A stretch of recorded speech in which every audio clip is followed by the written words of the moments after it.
Oi, irmãs, voltando aqui para falarmos, sobre o meditar de algumas coisas bíblicas, que nos fazem crescer. Primeiramente, nós falamos sobre a natureza espiritual, que era o fruto do Espírito. O amor, a alegria, a paz, a paciência, a bondade, a benignidade, a mansidão e o domínio próprio. E se andarmos nela, teremos vida. Como diz, se andarmos no Espírito, teremos vida, São manifestações que o Espírito Santo, habitando em nós, ajuda-nos a expressar, mortificando as obras carnais, que é a que a gente herdou de Adão, que veio conosco. Essa aí vai estar sempre conosco até o dia que o Senhor nos glorificar, Depois desse contexto de nós vermos a natureza espiritual, vamos ver agora sobre a natureza carnal, as obras da carne, porque a gente ouviu Gálatas 5:22, que são as obras espirituais, o fruto do Espírito. Agora nós vamos ver sobre Gálatas 21, um pouquinho acima vem falando sobre as obras da carne, E a primeira delas, que Paulo fala ali em 1 Coríntios, é o adultério, E como eu coloquei lá, provavelmente não estamos praticando isso, graças a Deus, provavelmente talvez nunca caiamos nesse pecado, mas a gente sabe que é uma forma bem prática de Satanás tentar muitos irmãos. E muitos caem sim, e existe muita tentação em relação a isso, Então, cada vez mais isso vai ser mais acentuado na nossa geração, no nosso mundo, Porque a questão do prazer está muito evidente, As pessoas querem encontrar prazer, felicidade, de qualquer forma, E às vezes as formas mais fáceis de o inimigo nos seduzir com seus planos são através das nossas aptidões carnais, Que é os nossos sentidos, os nossos prazeres, aquilo que nos agrada aos olhos, E o adultério é uma delas, quando a gente pensa que o casamento é uma aliança que nós fazemos com Deus e com o nosso cônjuge, E se passam às vezes anos, E vai cair na rotina, vai acontecendo problemas, vai acontecendo situações,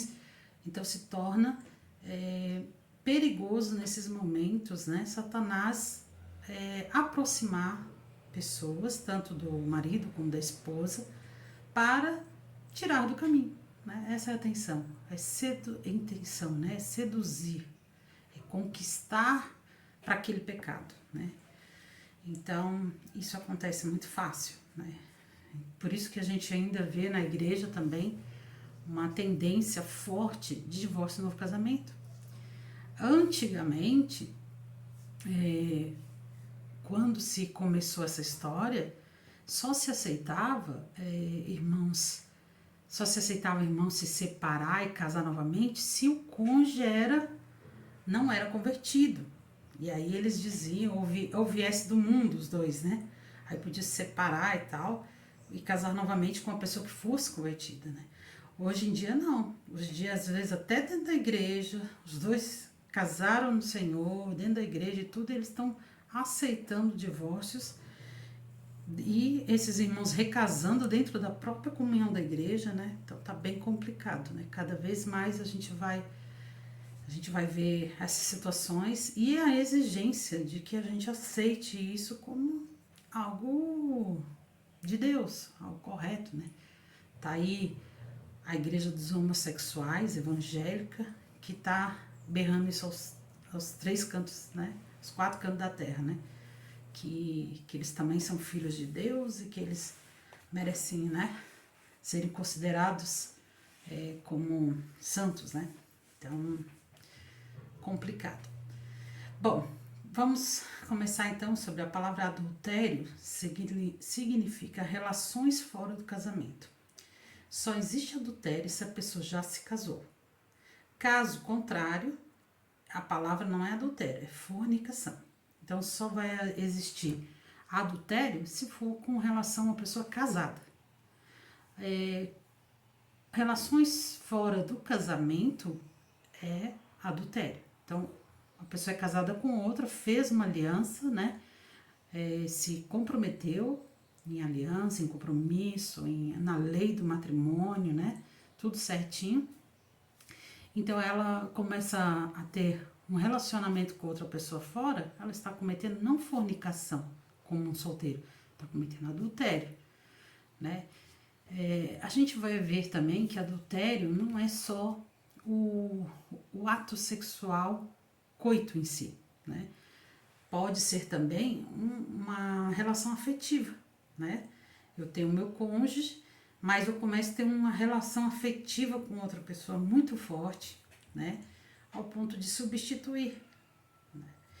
Então, assim, e muitas vezes começa assim, né? Com relação afetiva, depois vai acabar sendo uma relação sexual também, né? Porque você começa a se envolver de tal nível que daqui a pouco entra nessa situação, né? Então, todo cuidado é muito importante, né? Onde Jesus disse lá que se tu olhares para uma mulher com intenção, a lei diz, não adulterará, mas se tu olhar para uma mulher com intenção impura, já adulteraste. Então, assim, é severo isso, né? Se nós formos avaliar, né? Porque só olhar, né? Quantas vezes a gente olha para uma pessoa bonita, isso, aquilo, mas não é questão do olhar no sentido de, passou, olhou, viu que era bonito e tal. É uma questão de ficar enamorado com aquilo, ficar constantemente pensando, se deixando levar aquele sentimentalismo ali, né? Então, é importante estar observando isso também, né? Adultério no dicionário significa infidelidade conjugal. É um relacionamento fora do matrimônio. No Brasil, o adultério somente deixou de ser crime no ano de 2005. Então, olha só, ele era considerado um crime, como assassinato, como roubo, como qualquer coisa, né? Teria até questões de prisão, né? Então, assim, hoje é crime a gente quebrar um contrato? É crime, a gente vai ter punição por isso, né? Então é um contrato que nós fazemos com uma pessoa que nós vamos ser fiéis a ela. Ela tá confiando nisso, né? Ela sai para trabalhar, ela faz as coisas dela confiando que o outro está sendo fiel a ela. De repente ela descobre que o outro está traindo ela, está né, dividindo seu tempo, dividindo os seus bens, dividindo o seu dinheiro, dividindo as suas emoções com outra pessoa, né?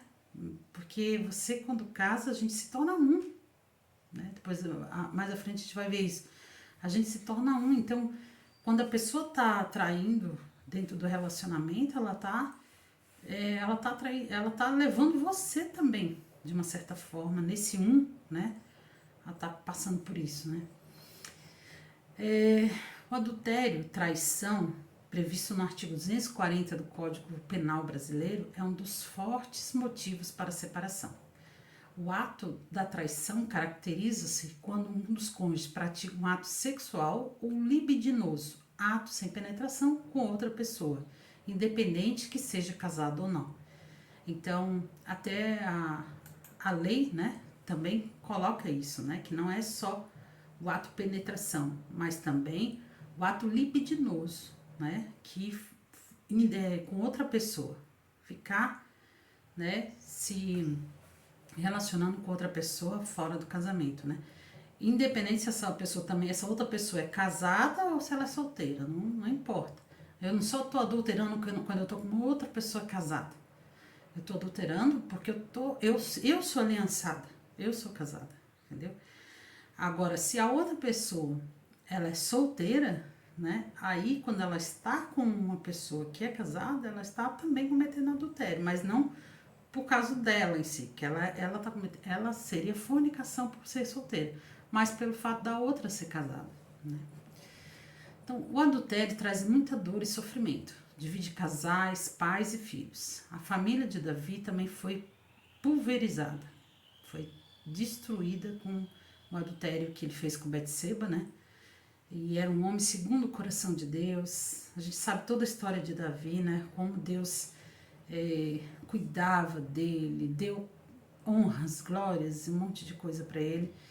E quando ele caiu naquele pecado ali, ele trouxe uma destruição para sua casa, né? Seus filhos, a filha, ele perdeu o primeiro filho com a Betseba, morreu. Depois a filha dele foi estuprada pelo próprio irmão. Depois os dois irmãos se mataram. Um irmão matou o outro. Um outro filho dele lutou contra ele e o venceu, né? Então, assim, tentou roubar o reino dele. Entrou, assim, a consequência do que ele fez entrou, assim, trazendo muita destruição, né? Todos os homens na Bíblia que adulteraram arranjaram um grande problema para suas vidas. O adultério também destruiu o ministério de vários pregadores pelo mundo afora. As consequências, elas não são só ali na família, né? Ela gera um testemunho, gera um impacto, né? As pessoas, imagina as pessoas te veem, não, né? Aquela pessoa é fiel, olha, ela casou, ela tá, né? Ainda, principalmente os que se dizem cristão, né? Tá ali, né? Com Deus, tudo fazendo coisa certinho. De repente fica sabendo que essa pessoa caiu em pecado de adultério. O mundo vai pegar isso para fazer uma festa, né? Tá vendo? É um falso, ou é só falácia, ou vai fazer muita coisa, né? Então, assim, não que seja só por causa do pecado de adultério. Qualquer tipo de pecado vai fazer isso. Mas o adultério, ele traz uma seriedade de quebra de aliança, né? Então, tudo que é quebra de aliança, a seriedade porque a fidelidade de Deus com a aliança que ele faz com o homem leva a nós a termos uma percepção da questão da aliança muito maior, né? Então, é importante a gente estar dando bastante atenção, né? Quando é uma questão de aliança na nossa vida, né? Partindo da premissa que quem constituiu o casamento foi Deus na criação de tudo, ele criou homem e mulher e os uniu e disse que a partir dessa união eles seriam um só. Então, quando ele falou serão uma só carne, ele está dizendo o seguinte, que eles serão uma só vida.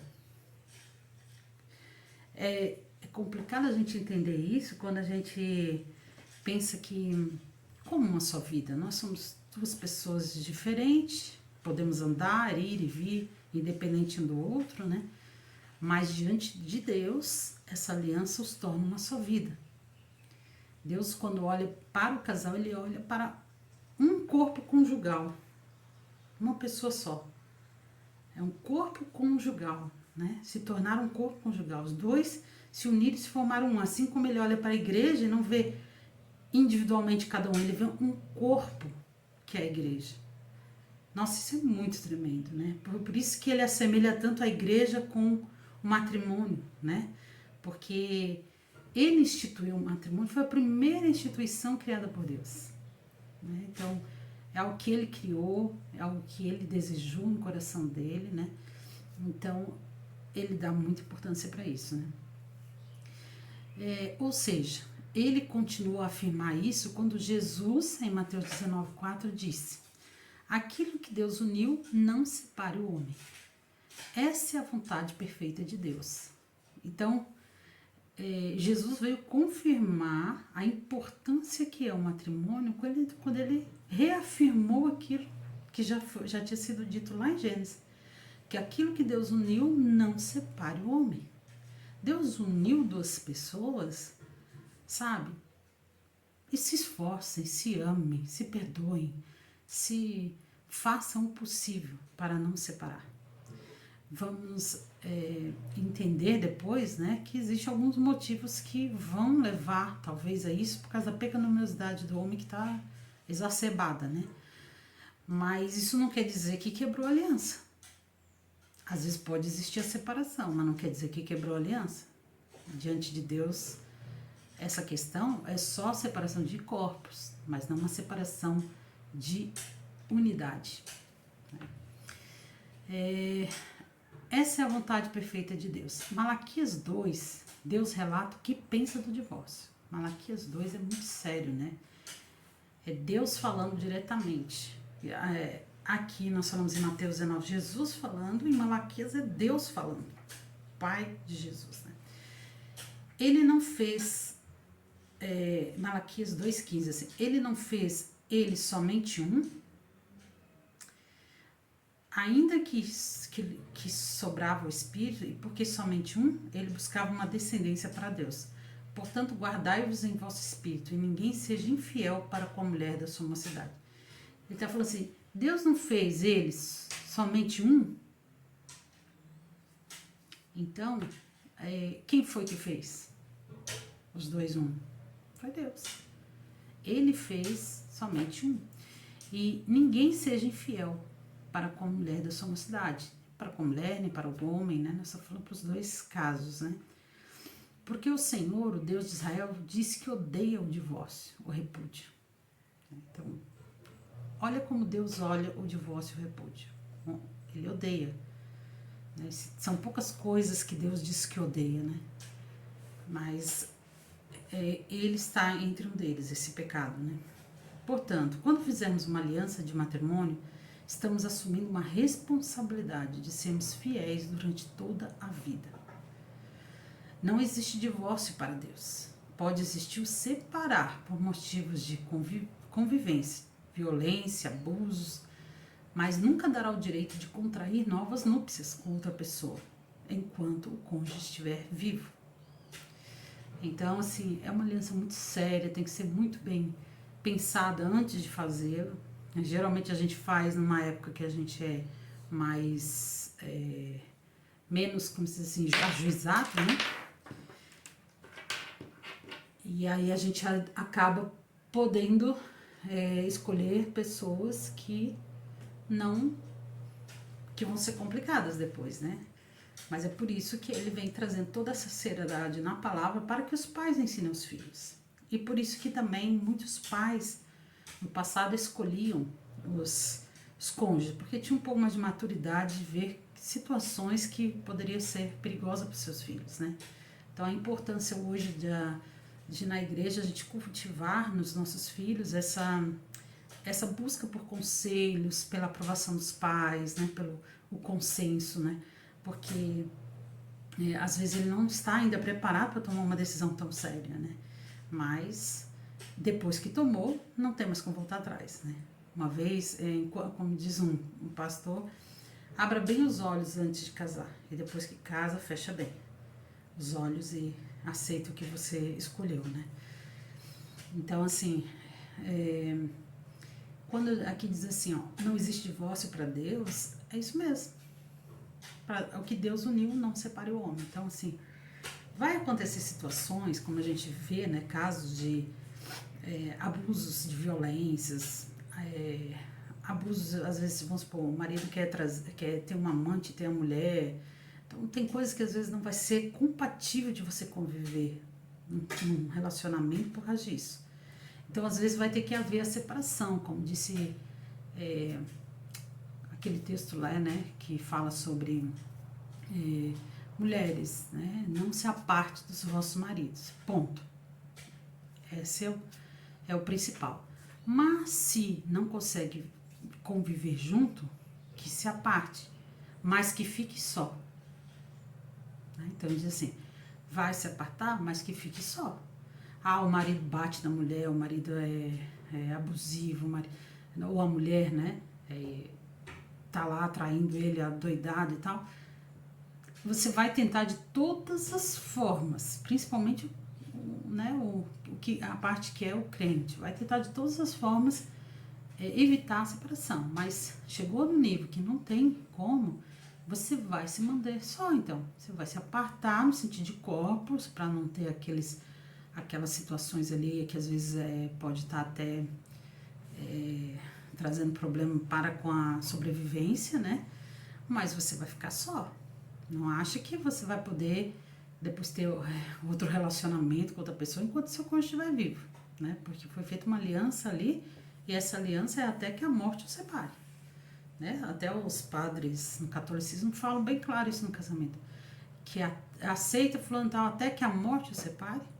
Então, assim, não é inconsciente que a gente fala um sim, né? A gente sabe o que está dizendo. A gente só não sabe o quanto que para frente vai vir situações que esse sim vai ser muito difícil de permanecer. Mas a gente sabe também que nós temos o Senhor, o Deus da graça, né? Que eu já vi mulheres com situações assim extremamente difíceis, que alguém olhando de fora diria assim, não, se eu fosse essa mulher, eu já tinha separado. Mas Deus dá graça para ela suportar algumas coisas, enfrentar aquilo, sabedoria. E às vezes ela se mantém naquele relacionamento mesmo difícil, complicado, e depois ela vai encontrar vitórias sobre isso, né? Às vezes sim, às vezes não. Porque isso também não quer dizer, não é garantia, né, de que porque você está fazendo a tua parte correta que vai dar tudo certo, né? Mas assim, Deus vai olhar cada coração, cada intenção, porque Deus julga o coração, né? Cada intenção, cada coração, cada motivação. Deus olha tudo isso e vai considerar no seu julgamento, né? Então, assim, por isso que todo esse ensino, todo esse estudo que a gente faz sobre o fruto do Espírito, o amor, a paciência, o longo ânimo, o domínio próprio, todos são maneiras que o Senhor está nos capacitando para enfrentar muitas coisas.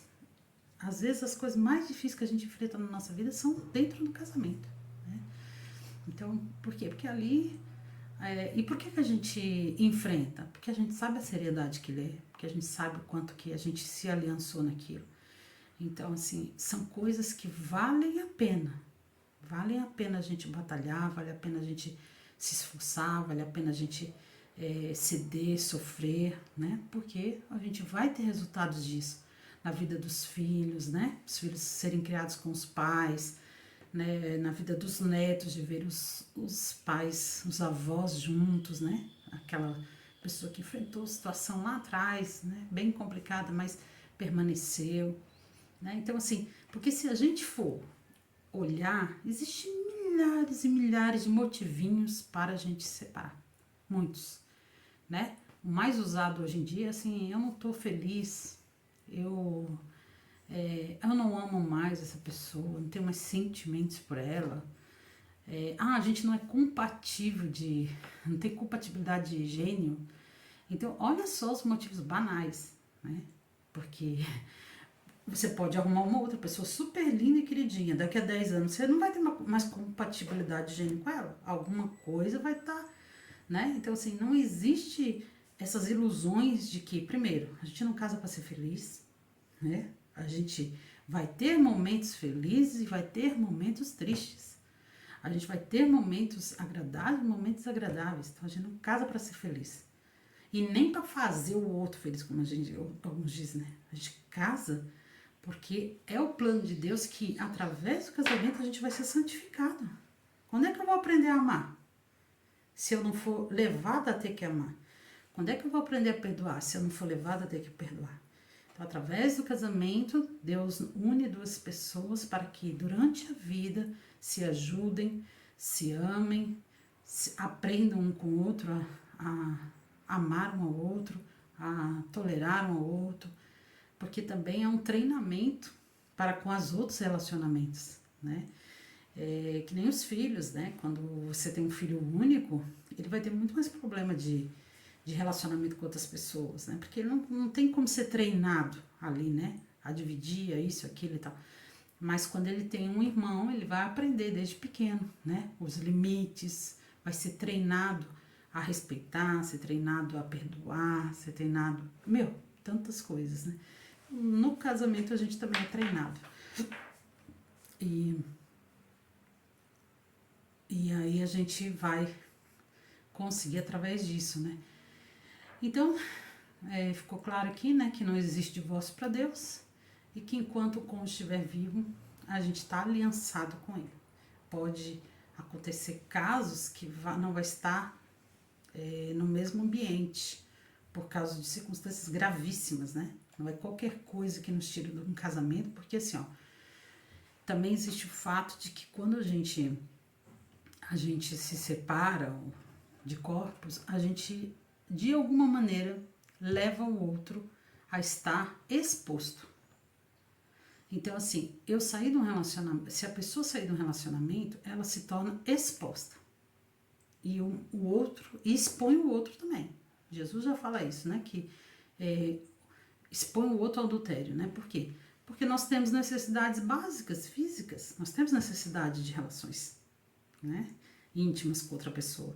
Necessidade de companheirismo. Muitas pessoas falam, né? Eu não fiquei com essa pessoa por causa do sexo em si, mas eu fiquei por causa de ter um companheiro, de ter alguém para dividir a vida, alguém também para ajudar nas questões financeiras, ajudar a tomar, né, passear, fazer coisas. A gente não foi feito para ser sozinho, né? Existem algumas pessoas que Deus capacita a serem solteiros, mas não é esse o propósito original de Deus, é que a gente tivesse um companheiro, né? Então, quando a gente às vezes se afasta, a gente expõe, e se expõe e expõe. Então, o perigo de se envolver com outra pessoa, de a gente cair no pecado de adultério, se torna 80% maior, né? Do que enquanto a gente está junto, ali, né, mantendo o relacionamento, a gente vai estar cuidando, a gente está sob uma proteção, né, um do outro. Por isso que o Senhor diz, né, que não se apartem por muito tempo, né, do relacionamento sexual, para que as nossas carnes não fiquem alvoroçadas, né? Então não se apartem muito tempo. Então mantenham a intimidade. É interessante a questão do sexo, porque assim, é uma das primeiras áreas onde a gente começa a se afastar do cônjuge quando a gente está com algum problema emocional. E é uma área que onde a gente diz assim, o sexo na realidade ele é o lubrificante do casamento, no sentido de que ele é onde a gente se sente, é o único lugar onde a gente está nas 3 esferas unidas, físico, alma e corpo. Então existe algo divino que Deus criou nisso, né? Que ele faz nesse momento ele gera novamente um despertar de todas essas esferas de unidade, né?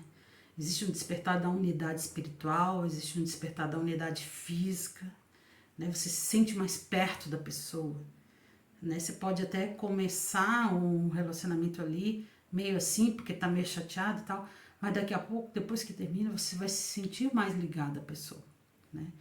Então, existe algo divino em cima disso, né? Que une o casal sempre, né?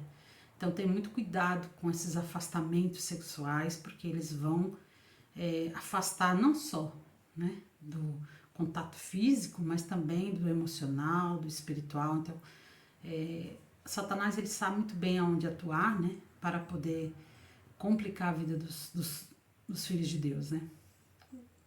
O casamento deve ser honrado agora vamos ler alguns textos, né, que falam sobre o casamento. Textos fortes. Hebreus 13:4 diz: o casamento deve ser honrado por todos. Honrado, colocado em destaque, em preeminência. Então, quando você vê um casal comemorando o seu, né, mais um ano de casamento, sabe? Se alegre com esse casal, se rejubile com ele, né? Tenha júbilo com esse casal, porque é uma graça de Deus ter conseguido mais um ano. Cada ano de um casamento é uma vitória, é uma honra para o Senhor Jesus. Então, o casamento deve ser honrado entre todos.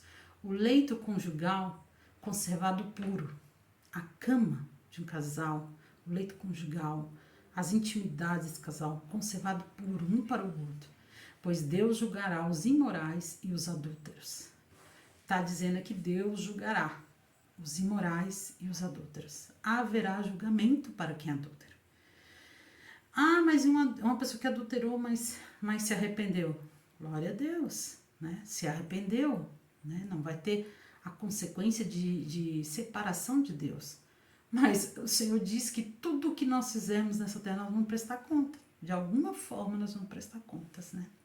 Não é, a gente não pode ser leviano com Deus. Eu vou fazer isso, depois eu peço perdão e aí tá tudo certo, né? Deus vai julgar todas as questões de coração também. Quando estava em casa novamente, os discípulos interrogaram Jesus sobre o mesmo assunto. Ele respondeu: Isso é Mateus 10, 10, 12. Todo aquele que se divorciar de sua mulher e se casar com outra mulher, esta está cometendo adultério contra ela. E se ela se divorciar de seu marido e se casar com outro homem, estará cometendo adultério. Foi bem claro aqui, tá? Dizendo que quando um se separa do outro e fica com outra, comete adultério, tá? Dos dois lados. Em Lucas 16, 1, 18 diz: Jesus disse aos seus discípulos. Começa lá no 1, Jesus disse aos seus discípulos. Aí ele vem falando um monte de coisas que ele fala. Quem se divorciar, no 18, né? Quem se divorciar de sua mulher e se casar com outra, está cometendo adultério. E o homem que se casar com uma mulher divorciada do seu marido estará cometendo adultério. Então, também Jesus reafirmando a mesma coisa. Por exemplo, a mulher casada está ligada pela lei, aqui é Romanos 7, 27, 2, 3. Diz assim, por exemplo, a mulher casada está ligada pela lei ao marido, enquanto ele estiver vivo. Mas se ele morrer, ela estará livre da lei que a liga ao matrimônio, ao marido.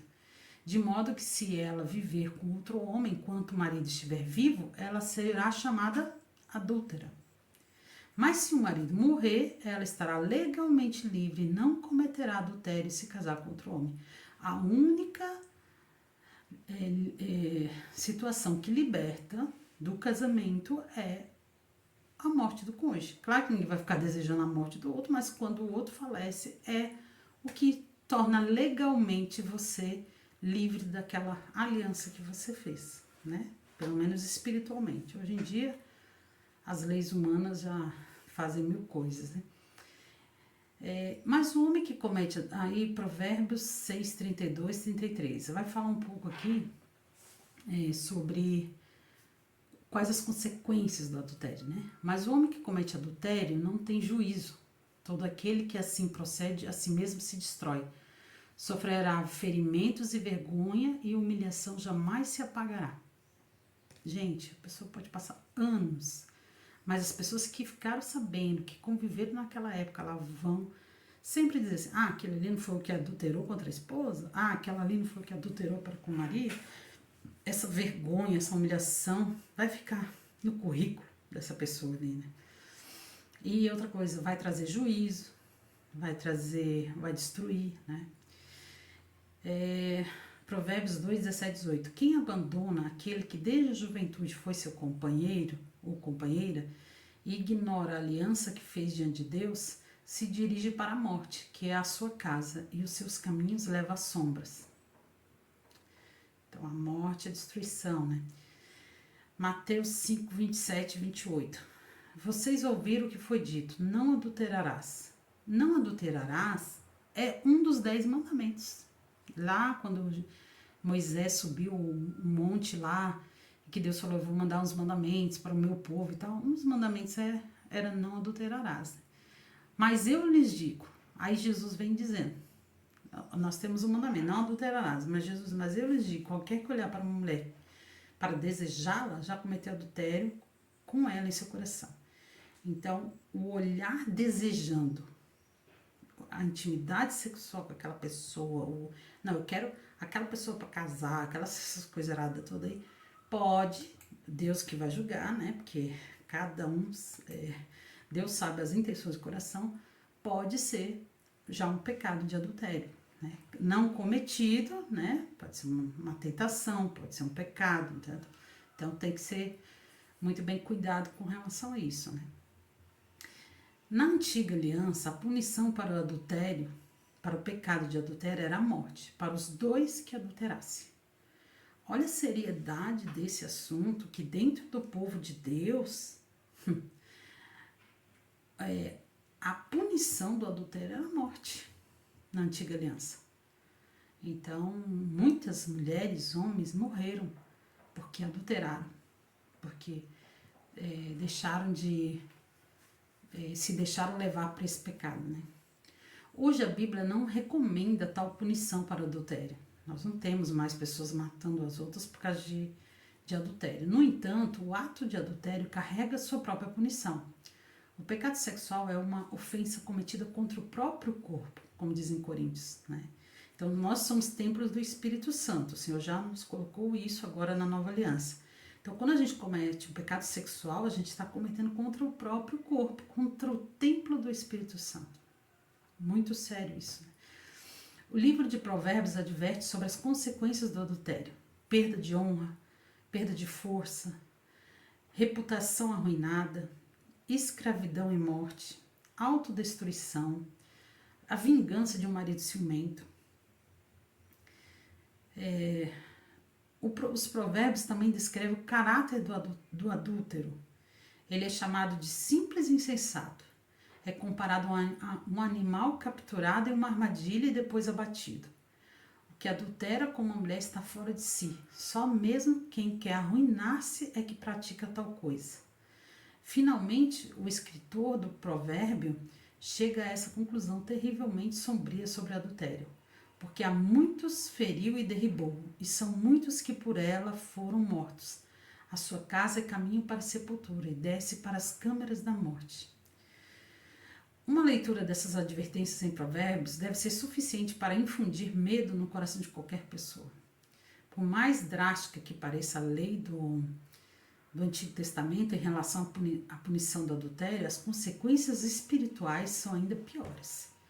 Felizmente, o pecado do adultério não está isento da promessa do perdão de Jesus. Graças a Deus, ele está também dentro do perdão do Senhor Jesus, né?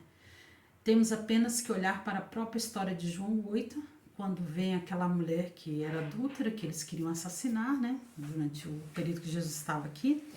E Jesus fica ali, ouvindo todas as acusações que todo mundo fez, todo mundo querendo atirar pedra sobre ele. E ele diz, quem não tem pecado que atira a primeira pedra. Quem nunca? Se tu for ver dentro daquilo que Jesus falou, né? Se tão somente olhar, quem nunca já olhou para alguém, já imaginou, já pensou, já sonhou e tal. Então eles se viram ali e começando por os mais velhos, todo mundo largou as pedras e foram embora. Só que Jesus, quando olhou para aquela mulher, e ele falou, cadê os que iam te acusar? E ela disse, foram embora. Aí ele disse, então, nem eu te acuso, mas vai e não peques mais. Então ele perdoou ela e liberou ela. Só que ele lhe deu uma ordem, não peques mais, não volte a pecar no adultério. Então, a gente pode, durante uma caminhada, cair nisso, até pode, vai ter consequências terríveis isso, mas o pecado, o preço que Jesus pagou na cruz vai cobrir esse pecado de ele nos perdoar, mas não vai nos dar oportunidade de continuar pecando. Por isso que um homem que é aliançado com uma mulher, aí se arrepende, né? Tá no segundo casamento, se arrepende, ele tá em adultério. Então, para ele parar de pecar, ele vai ter o quê? Sair daquela condição, né? Então, é bem complicado isso aí. Jesus é cheio de graça e verdade. Ele diz à mulher para parar de cometer adultério e a perdoa. Portanto, é que Deus enviou seu Filho ao mundo não para julgar o mundo, mas para que o mundo fosse salvo por ele. Então, assim como o adultério, a mentira, a falta de perdão, qualquer outro tipo de pecado são tão sérios quanto o adultério, né? Talvez traga uma consequência menor, tipo a mentira, em algumas áreas vai trazer uma consequência menor do que um pecado de adultério, mas é o mesmo calibre de pecado, né? A punição por adultério ou por qualquer outro pecado é eliminada quando recebemos o sacrifício de Cristo em nosso favor. Então, assim, nós não somos mais punidos de morte, punidos de falta de inferno e tal, se nós nos arrependermos em Cristo Jesus, né, e pararmos de pecar. O Senhor nos libertará deste pecado. Então, irmãs, é um assunto muito extenso, né? Existe pessoas que vão vir com aquela questão mas Mateus 19 diz que se for por causa de relações sexuais ilícitas ali, pode dar carta de divórcio, e aí isso vai fazer a pessoa ficar livre para um outro relacionamento. Bom, Quem quer crer nisso, né, vai pagar o preço depois de saber diante de Deus se isso é possível, porque é o único lugar onde existe uma suposta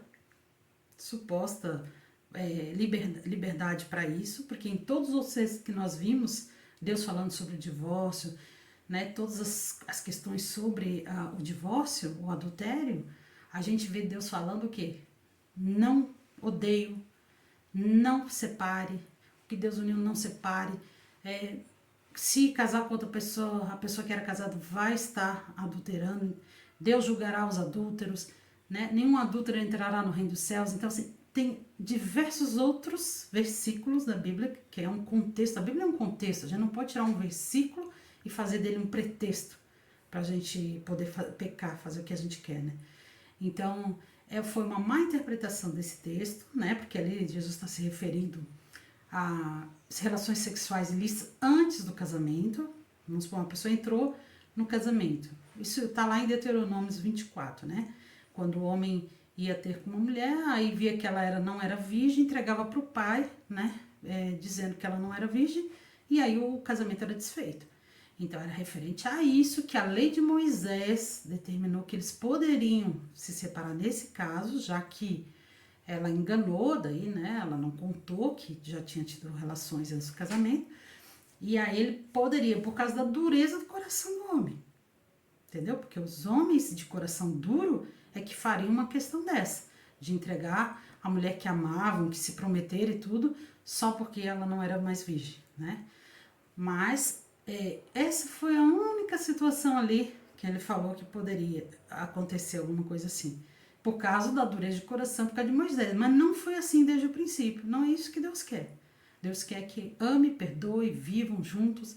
Porque se fosse por qualquer outro motivo, nenhum judeu poderia se separar nunca mais de sua esposa. Né? Então, é complicado. E hoje em dia não, a gente vê as pessoas por qualquer outro motivo fazendo um monte de coisas, né?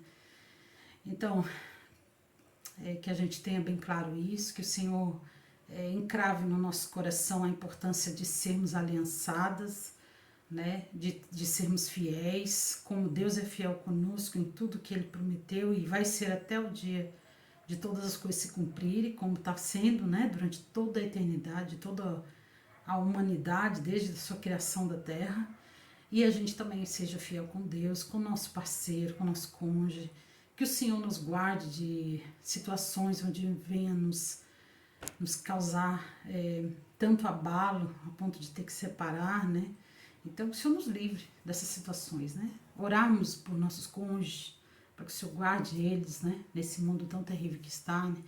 Porque, assim, a gente às vezes pode dar conta da gente, né? No sentido da fé da gente, mas e a fé do nosso cônjuge? A gente precisa estar orando constantemente por eles, né? Afinal de contas, nós somos um.